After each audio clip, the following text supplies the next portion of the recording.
এমন এক গল্প শোনাব যা শুনে আপনার রক্ত হিম হয়ে যাবে। এমন এক ব্যক্তির গল্প যিনি জীবনে কখনো রোজা রাখেননি। মৃত্যুর পর তার কি হলো, কবরে কি ভয়ঙ্কর শাস্তি তার জন্য অপেক্ষা করছিল, কিয়ামতের দিন তিনি কোথায় দাঁড়াবেন এবং জাহান্নামে কি ভয়াবহতা তার জন্য প্রস্তুত। এই গল্প শুনে হয়তো আপনি কাঁদবেন, হয়তো ভয় পাবেন, কিন্তু শেষে আপনি একটি সুযোগও পাবেন, ফিরে আসার সুযোগ। তাই শেষ পর্যন্ত থাকুন, কারণ এই গল্পটি হয়তো আপনার জীবন বদলে দিতে পারে। তার নাম ছিল আহমেদ। ৪৫ বছর বয়স, একজন সাধারণ মানুষ। মদিনায় একটি ছোট দোকান ছিল, কাপড়ের ব্যবসা করতেন। স্ত্রী ছিল, 2 সন্তান ছিল। প্রতিদিন সকালে দোকানে যেতেন, সন্ধ্যায় ফিরতেন, রাতে পরিবারের সাথে সময় কাটাতেন। একদম সাধারণ জীবন, কিন্তু একটি বিষয়ে আহমেদ অসাধারণ ছিলেন। তিনি কখনো রোজা রাখতেন না। হ্যাঁ, আপনি ঠিকই শুনেছেন, তিনি মুসলমান ছিলেন। 5 ওয়াক্ত নামাজ পড়তেন, মাঝে মাঝে জুমার নামাজে যেতেন, কিন্তু রোজা কখনো না, একটিও না। কেন রোজা রাখতেন না? তার অজুহাত ছিল। প্রতি বছর যখন রমজান আসত, মানুষ তাকে জিজ্ঞেস করত, আহমেদ ভাই, রোজা রাখবেন তো? আহমেদ হাসতেন, বলতেন, দেখি, চেষ্টা করব, কিন্তু কখনো রাখতেন না। তার যুক্তি ছিল, আমার ব্যবসা আছে, সারাদিন দোকানে দাঁড়িয়ে থাকতে হয়, কাস্টমারদের সাথে কথা বলতে হয়, রোজা রেখে কিভাবে কাজ করব? গরম পড়ে, তৃষ্ণা লাগে, আমি পরে রাখব, বুড়ো হলে রাখব, এখন তো সময় আছে, আল্লাহ মাফ করবেন, তিনি তো দয়ালু। এভাবে বছরের পর বছর কেটে গেল। 1 রমজান এলো, গেল, 2 রমজান এলো, গেল, 10 রমজান, 20 রমজান, 30 রমজান। আহমেদ একটিও রোজা রাখলেন না। তার স্ত্রী তাকে বলতেন, আহমেদ, তুমি রোজা রাখো না কেন? আল্লাহ অসন্তুষ্ট হবেন। আহমেদ বলতেন, তুমি কি বোঝো? আমাকে সংসার চালাতে হয়, তোমাদের খাওয়াতে হয়, রোজা রেখে কিভাবে কাজ করব? আল্লাহ বুঝবেন।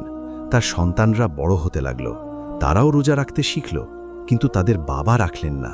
তারা জিজ্ঞেস করত, আব্বু, আপনি রোজা রাখেন না কেন? আহমেদ তাদের বকা দিতেন, তোমরা নিজেদের কাজ করো, আমার ব্যাপারে নাক গলাতে হবে না।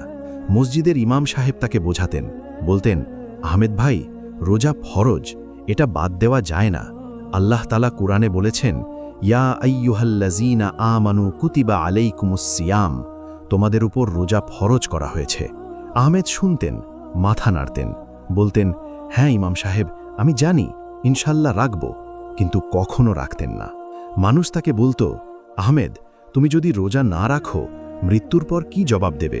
আহমেদ হাসতেন, বলতেন, এত মানুষ রোজা রাখে না, আমি একা নই, আল্লাহ তো সবাইকে জাহান্নামে দেবেন না। আমি তো খারাপ মানুষ নই, চুরি করি না, ডাকাতি করি না, মানুষকে মারি না, শুধু রোজা রাখি না, এতেই কি জাহান্নাম?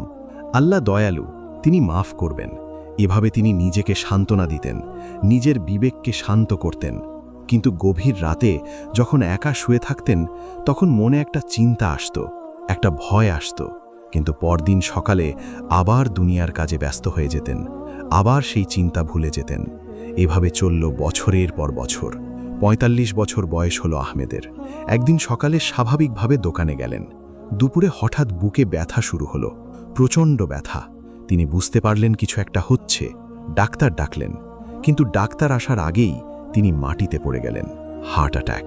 মুহূর্তের মধ্যে সব শেষ। আহমেদ মারা গেলেন। খবর পেয়ে তার স্ত্রী, সন্তান ছুটে এলো, কিন্তু দেরি হয়ে গেছে।